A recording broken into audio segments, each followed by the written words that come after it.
Notion sur PGCD. PGCD, le plus grand diviseur commun. Le plus grand diviseur commun. On va commencer par ça d'abord. Le plus grand diviseur commun. Par exemple, si on demande le diviseur d'abord d'un nombre, diviseur de 20. Diviseur de 20. On peut diviser 20 par combien sans trouver, dont le reste égal à 0. Voilà, sans trouver un chiffre différent de 0 comme reste. On peut diviser 20 par 2, 20 par 4, 20 par 5, 20 par 10, 20 par 20. Voilà, toujours par lui-même. Voilà, c'est la liste des diviseurs de 20. La liste des diviseurs de 30. On va commencer par le plus petit. 2, 3, 5, 6, 10, 15, 30.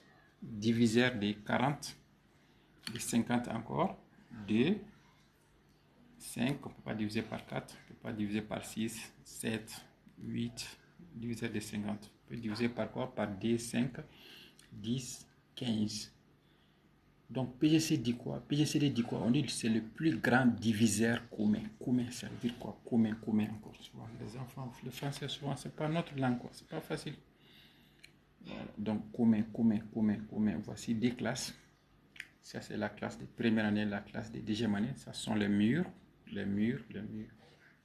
Donc ça, c'est le mur de la classe de première année. Mur de la classe de deuxième année. Ça, c'est le mur de la classe de troisième année. Donc ce mur, c'est quoi? C'est le mur de la première année et de la deuxième année. Donc on appelle ça le mur commun entre les deux. Donc le plus grand diviseur commun. Donc on va essayer d'écrire les diviseurs communs d'abord de 30 et 20. On a DD. Donc ça, c'est diviseur commun. DD. 4 est là, 4 n'est pas là, 5 aussi est là. 5 et 5 sont des diviseurs communs. On a 10. Et après, il n'y a pas d'autres diviseurs communs. Donc, le plus grand diviseur commun, c'est combien? C'est 10. Donc, le PGCD de 30, 20 égale à 10. On va chercher le diviseur commun de quoi? De 30, 50. 30, 50. On a DD, 30, 50. On a 5, 5.